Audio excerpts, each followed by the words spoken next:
Government of India का ministry of personal and public grievances and pension, ये जो department है, ठीक है, ये डिपार्टमेंट ऑफ जो पर्सनल एंड ट्रेनिंग, जो एक्चुअली सेंट्रल गवर्नमेंट के जो सारे मुलाजिम है सभी का जो पेंशन वगैरह सर्विस वगैरह का जो भी ठीक करते हैं, तो छुट्टी भी यही लोग हैंडल करते हैं।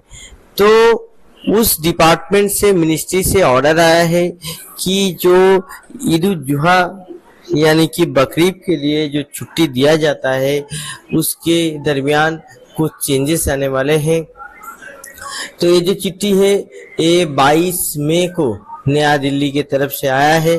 तो इस चिट्ठी में क्या लिखा है वो हम लोग जानेंगे। आप लोग सभी जानते हैं जो ईद का जो छुट्टी है, बकरीद का जो छुट्टी है, सभी केंद्रीय सरकार का ऑफिस में वो 27 मई 2026 को मनाया जाने का था, यही अभी तक ऑर्डर था। मगर जो 2026 का जो कैलेंडर सर्कुलेट हुए हैं मिनिस्ट्री की तरफ से, तो उसका वही नंबर स्वयं सो है जो 3 जुलाई को है। तो उसमें कुछ डेट्स का चेंजेस आए हैं जिसके वजह से, और ये निर्भर करता है संपूर्ण रूप से जो चांद दिखना, साइटिंग ऑफ मून के ऊपर ये निर्भर करता है। तो ये नोटिस किया गया और इसके दरमियान ये चेंजेस हुआ कि मिनिस्ट्री अभी से जो ईद उल जुहा बकरीद का जो सेलिब्रेशन है वो 28 तारीख को, 27 की जगह 28 तारीख को होगा। तो जो छुट्टी आपको ईद के लिए 27 तारीख को मिलने वाला था वो 28 तारीख को होगा। Accordingly it is decided the holiday on account of Eid ul Zuha that is Bakrid will be shifted to 28 May in place of 27 May. 27 की जगह वो 28 पे शिफ्ट हो जाएगा।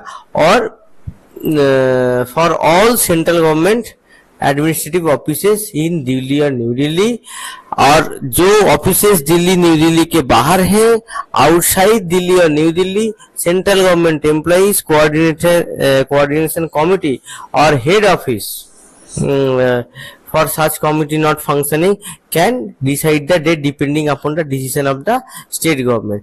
तो अगर सेंट्रल गवर्नमेंट के बाहर है तो स्टेट गवर्नमेंट का डिसीजन के ऊपर निर्भर करके वो लोग जो भी डिपार्टमेंट है वो डिपार्टमेंट अपना सिद्धांत ले सकते हैं।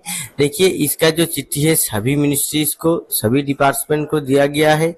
यूपीएससी, कैग वगैरह जितना भी विधिवत संस्थान है सबको दिया गया है। मिनिस्ट्री ऑफ पर्सनल की तरफ से दिए गए है। इसे जो स्टाफ नेशनल काउंसिल है ऑल स्टाफ मेंबर का दिया गया है, ठीक है, चेयरमैन, सेक्रेटरीज, वुमेन वेलफेयर, ठीक है, सभी को इसका जो कॉपी है कॉपी में रखा गया है। और सभी चीफ सेक्रेटरी स्टेट गवर्नमेंट का भी इसमें कॉपी में इस चीज को रखा गया है।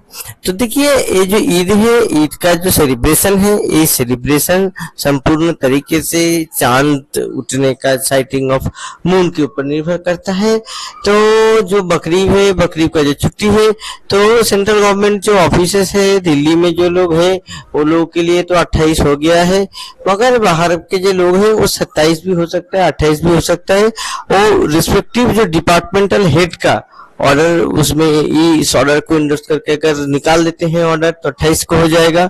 अगर स्टेट गवर्नमेंट 27 को छुट्टी रखते हैं, स्टेट गवर्नमेंट को फॉलो करना चाहते हैं तो वही होगा। तो इस चीज में एम्बिग्यूटी होगा, इसका क्लैरिफिकेशन आपको अपना जो रिस्पेक्टिव डिपार्टमेंट से, आपका जो दफ्तर है वो दफ्तर से आपको इसके बारे में जानकारी मिलेगा, पुष्टि मिलेगा। तो सभी वर्किंग जो एम्प्लॉइज है ये सभी वर्किंग एम्प्लॉइज के लिए महत्वपूर्ण है। तो आप लोग इस बारे में अपना जो ऑफिस के बॉसेस हैं, आपका ऑफिस का जो मैनेजमेंट है उनसे बात कीजिए, सीनियर मैनेजमेंट से बात कीजिए और इसको इंश्योर कीजिए। और सभी को आने वाले ईद के लिए शुभकामनाएं। नमस्कार।